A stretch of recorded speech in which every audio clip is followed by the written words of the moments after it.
কিশোরগঞ্জে অনুষ্ঠিত হল দৈনিক সংবাদ চিত্র পত্রিকা এবং ডিএসসি টিভির প্রথম বর্ষপূর্তি ও দ্বিতীয় বর্ষে পদার্পণ উপলক্ষে দোয়া আলোচনা সভা ও কেক কাটা হয়। বিস্তারিত থাকছে মোহাম্মদ মাহফুজুল হক খান জিকুর পাঠানো ভিডিও চিত্রে।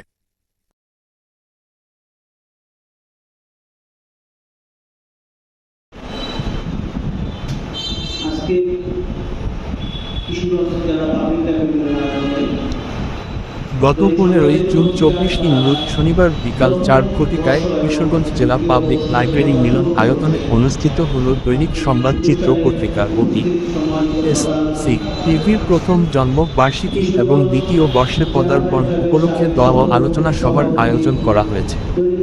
2023 সালের এই দিনে বিশিষ্ট সমাজসেবক, তরুণ রাজনীতিবিদ এবং আলোর দিশারি মানবাধিকার সমাজ কল্যাণ সংস্থার সম্মানিত প্রতিষ্ঠাতা ও পরিচালক মোহাম্মদ সৌরভ শেখের সম্পাদনায় এই পত্রিকাটি প্রকাশিত হয়। উক্ত আলোচনা সভায় senior staff reporter Mohammad Mahfuzul Haque Khan Jiku সভাপতিত্বে এবং কিশোরগঞ্জ পৌর প্রতিনিধি মোহাম্মদ ইউসুফ ইয়ার রিগানের সঞ্চালনায় উক্ত অনুষ্ঠানের প্রধান অতিথি হিসাবে উপস্থিত ছিলেন মোহাম্মদ আব্দুল লতিফ, সাধারণ সম্পাদক কিশোরগঞ্জ জেলা পাবলিক লাইব্রেরি এবং সিনিয়র সাংবাদিক। বিশেষ অতিথি হিসাবে উপস্থিত ছিলেন কিশোরগঞ্জ জেলা প্রেস ক্লাবের সাবেক সভাপতি এবং বাংলাভিশনের জেলা প্রতিনিধি ও দৈনিক ইনকিলাবের সিনিয়র রিপোর্টারে কে নাসিম খান, মোহাম্মদ আহমদ উল্লাহ, সম্পাদক ও প্রকাশক দৈনিক শতাব্দীর কণ্ঠ পত্রিকা কিশোরগঞ্জ, মোহাম্মদ নজরুল ইসলাম অ্যাডভোকেট ও সভাপতি Kishoreganj central press club, Mohammad Khairul Islam সম্পাদক ও প্রকাশক মাসিক কালের নতুন সংবাদ পত্রিকা, মোহাম্মদ সালেক হোসেন রনি জেলা প্রতিনিধি মুদি টিভি বাংলা ও সাধারণ সম্পাদক যুবজোট কিশোরগঞ্জ জেলা শাখা, শরফুদ্দিন সোহেল সভাপতি কিশোরগঞ্জ জেলা যুবজোট ও স্টাফ রিপোর্টার দৈনিক প্রভাত পত্রিকা, মোহাম্মদ জুনায়েদ হোসেন জুয়েল জেলা প্রতিনিধি দৈনিক সত্যের কণ্ঠ ও চেতনা বাংলাদেশ, মোহাম্মদ জুবায়ের আহমেদ স্টাফ রিপোর্টার দৈনিক সংবাদ চিত্র পত্রিকা, খন্দকার খায়ের আহমেদ লিমন সদর উপজেলা প্রতিনিধি কিশোরগঞ্জ, ইফতেখারুল ইসলাম সুমন উপজেলা প্রতিনিধি ইতনা দৈনিক সংবাদ চিত্র পত্রিকা, মোহাম্মদ আল আমিন জেলা প্রতিনিধি দৈনিক আমার সংগ্রাম পত্রিকা কিশোরগঞ্জ সহ বিভিন্ন প্রিন্ট মিডিয়া ও ইলেকট্রনিক মিডিয়ায় সিনিয়র ও জুনিয়র সাংবাদিক ও বৃন্দ।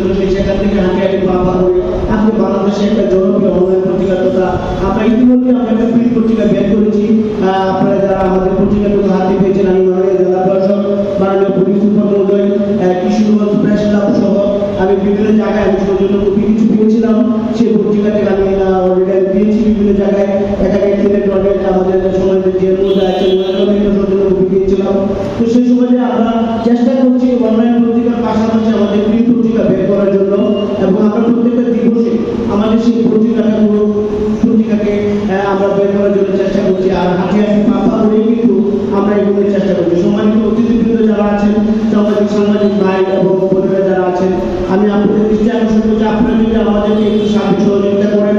যেহেতু আমরা নতুন, আমরা এই সাংবাদিক জগতে আমরাও নতুন, আমরা নিজেরাও নতুন। এখানে আমার অনেক প্রতিনিধি আছে, আমি প্রতিনিধিদের পরিচিত পাড়াও আমি করে দেবো আপনাদের সামনে। আমাদের ইতিমধ্যে এখানে 5 জন প্রতিনিধি উপস্থিত আছেন, তাদের পরিচিত পাড়া হবে, ইনশাআল্লাহ আপনাদের সঙ্গে সকলে পরিচিত হবেন। তো সেই ক্ষেত্রে ভুল ত্রুটি আমাদের থাকতেই পারে, আমরা মানুষ, আমরা ভুল ত্রুটি উঠবে না। তো সেই ক্ষেত্রে আমি বলবো যে আপনাদের সার্বিক সহযোগিতা, আপনাদের ভালোবাসা, আসলে এইগুলি নিয়ে কিন্তু আমরা সাংবাদিকতা করছি। এখানে আমাদের শ্রদ্ধেয় চাচা দুজন আছেন, আমাদের লতিফ কাকা আছেন, আফুফ কাকা আছেন। আমি ওনাদের উদ্দেশ্যে শুধু একটা কথাই বলবো যে আপনারা কিশোরগঞ্জের সাংবাদিকতা জগতের একটা অবিস্মরণীয় ইতিহাস। কারণ আমরা আসলে ভুল করি, আপনারা আমাদের কিশোরগঞ্জের অভিভাবক, শুধু কিশোরগঞ্জ না, এই বাংলাদেশের অভিভাবক। আপনাদেরকে ভালোবেসে আজকে আমরা এই সাংবাদিকতা পেশার প্রতি বেছে নেওয়ার চেষ্টা করেছি।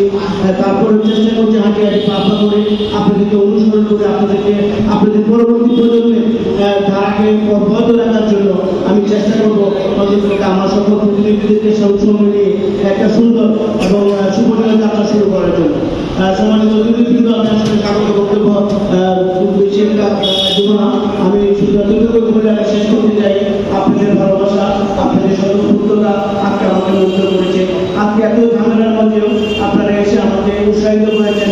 আপনাদের উৎসাহ এবং উদ্দীপনার মধ্যে দিয়ে যেন আমি আমার সংবাদচিত্র পত্রিকাকে নিয়ে এগিয়ে যেতে পারি, সেই দৃঢ় প্রত্যাশা ব্যক্ত করে আমি আজকের মতো আমার স্বাগত বক্তব্য এখানে শেষ করছি। আল্লাহ হাফেজ। ধন্যবাদ সবাইকে। সবাই ভালো থাকবেন, সুস্থ থাকবেন, সবাইকে অগ্রিম সম্মানিত